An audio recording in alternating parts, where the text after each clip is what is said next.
let's bring on Michael Knowles. Is he right? There he is. Hey.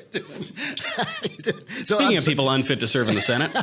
Speaking of people unfit, and a man who is, I don't think there has been one accusation against you yet. I'm as shocked as anybody. Obviously, they're going to. Marshals have been filing a few, but we hush those down here at the Daily Wire. And I know, as the heartthrob star of Another Kingdom, I know that the women are just throwing themselves all over you. They are. The virtual women are virtually throwing themselves at me. It's really virtually very flattering. Yep. I love those virtual women. They're so much easier to deal with than real women. Well, we're only about 5 years away from the sex robots and the end of civilization. So really, we're just seeing into the future. We're prophets. That's it. That is it. So your job was to go out and look at what struck me about this as I was thinking about it is everybody's acting like this is some amazing thing that's happened. But this is all through American history. Sex scandals have been basically standard operating procedure. This is true. Very often we want to think, you hear this all the time about Trump, they say, this has never happened before. We've never had a person this awful and uncouth in office.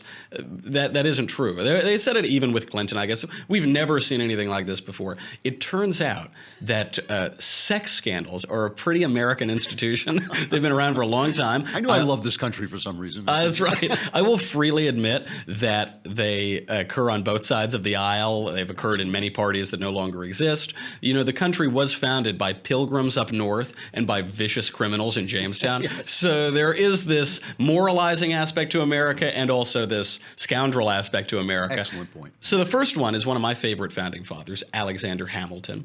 Hamilton launched the nation's first official sex scandal in 1791 when he decided to cuckold a nice man named James Callender. So he starts an affair with this guy's wife, and it goes unnoticed for a little while. What he doesn't realize is the husband knows this and extorts him for $1,000. $1,000 right now is quite expensive. $1,000 in 1791 was very expensive. He paid off the money. Unfortunately, 6 years later, for Hamilton, it came out. They linked him to a financial scandal. So to get out of that, Hamilton admitted it. It hurt his career, but whatever. It lasted for a little while. John Adams said of Alexander Hamilton, quote, "That bastard brat of a Scottish peddler, his ambition, his restlessness, and all his grandiose schemes come, I'm convinced, from a superabundance of secretions which he couldn't find enough whores to absorb."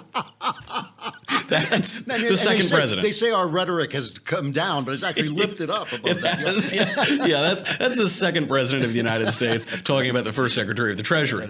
Then Thomas Jefferson, obviously, had this affair with his slave, Sally Hemings. It's misrepresented, I think, by the statue topplers because Sally Hemings was the half-sister of his dead wife. Okay. So she looked a lot like the wife, and there was more to the story than just Jefferson walking out and saying, "Eeny, meeny, miny, mo, all right, you're coming with me." But again, that third president of the United States. Then this guy is a particular favorite of mine, James Henry Hammond. Again, this is in the early to mid 19th century.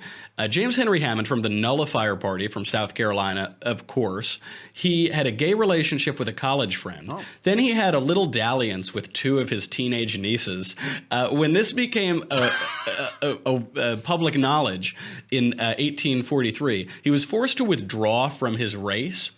From his next bid in 1846. He wasn't forced to resign. He was just forced to withdraw from his next bid. And then he became a senator again less than 2 terms later in 1857. It's a forgiving nation. Well, of course. And the nieces had reached the age of maturity at that point, so all was forgiven in South Carolina.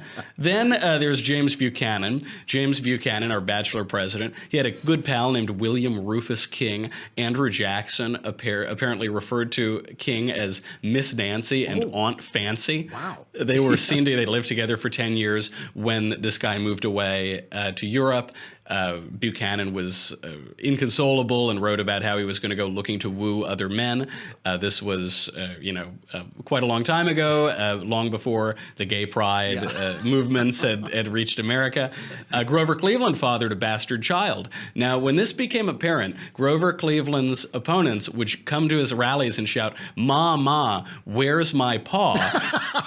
But then when he won election to the White House, the chant was responded to with, "Gone to the White House, ha, ha, ha." They're right. Donald Trump has brought this country down. Oh, wait, he wasn't alive then. Is right. Yeah, this was in 1884, slightly before Mr. Trump. My favorite, I think, might be, other than the nullifier party guy, is Senator David Walsh. Senator David Walsh, Democrat from Massachusetts, was accused of visiting a gay Nazi brothel. A gay Nazi brothel. Yeah, that's I not. hate when that happens. Yeah, it's frowned upon in American society, but that's fine. He was a senator. We have the Supreme Court Justice William O. Douglas. He was married 3 times. He pursued other women while married to his 3rd wife and molested flight attendants. Did he really? He did, yeah. That was a Supreme Court justice. Wow. So what we consider the most dignified branch of the government. Yeah. He was out there, getting a little fresh with all the flight attendants. We don't know what they're wearing under those robes. That is true. Yeah. We don't know if they're wearing anything under those robes. It's kind of like a kilt, Yeah. Now, the modern sex scandal was brought into American politics by Congressman Wilbur Mills. Wilbur Mills in 1974 was found drunk with a beat-up stripper named Fanny Fox. He was reelected anyway, but he was resigned after he gave a drunk press conference from her strip club dressing room. Oh, ow. He was a Democrat, by the way. Yeah, of course. Obviously. Yeah. Fred Richmond, Democrat from New York, solicited sex from a 16-year-old boy. But those charges were dropped after he submitted to counseling. And this brings up another trend in American sexual debauched history, which is as long as you go to counseling, it doesn't matter. You can do whatever you want. So Congressman Robert Bauman was charged with soliciting sex from a 16-year-old male prostitute. So what did he do? He went to treatment for alcoholism. All charges were dropped. Everything was fine. I like this. I like this system. More recently, we did have my former governor, Eliot Spitzer. He spent $80,000 on high-priced hookers while he was attorney general and prosecuting them, and he allegedly wore black socks and a New York Yankees cap while he did it. I have to admit, to a certain boyish curiosity, I would like to know what these women did that was worth that kind of money. That is, there are only a certain number of acts you can perform. Yeah, Norm Macdonald says there are really only like 4 things you can do. Right. You think you invent the 5th, but it's really just like 3 and 2. So God knows what he did, but he certainly did a lot of it. And then recently we've gotten to Anthony Weiner, who had a digital sex scandal. It was a virtual sex scandal. Yeah. It's like my virtual heartthrobbiness from another kingdom. And so really, if you're looking at the trend of American history, it seems that these sex scandals are getting quite a lot more wholesome than they used to be. And Roy Moore now is the object of the moralizing and of his own sex scandal involving underage girls. But of course, the Democrats have this difficult thing to overcome, which is we ought to believe every accuser, and we have to take all of these seriously. And also, 11 months ago, we supported a woman who pressured her husband's rape victims to keep quiet. So that's a little. They really are stuck, and to watch them lecture. Because really, what the Never Trumpers are saying, what they've been saying to me all this time, is we are becoming as bad as the Democrats. That's their big complaint. That not that. We're becoming worse, but simply that we're sinking to their level. And a lot of the Trump supporters are saying, yeah, we have to sink to their level to win. I mean, that's basically the argument that we're in. And, the precursor to the modern Republican Party, the Federalist Party, at the outset of our country, was founded by a guy who had an abundance of secretions and cuckolded some other poor guy. So I don't know. Yes, we're not as bad as the Democrats, but, these things ebb and flow, don't they? No question about it. An excellent report. You're doing the conversation tomorrow. I'm doing the conversation. I've been reading up, obviously, on all this important history so that I can answer any questions. Yeah, but I'll be on the firing line in the conversation. So 5 questions? 5 p.m. Eastern, 2 p.m. Pacific, and anybody can watch it on the Daily Wire website or the Facebook page and the YouTube channel. But they have to pony up and subscribe in order to ask you questions. And I think a lot of good questions could be asked of you, like, where were you Thursday at 8 p.m.? Yeah, when did you get that bathrobe? And while you're subscribing, I think people also ought to subscribe to Another Kingdom.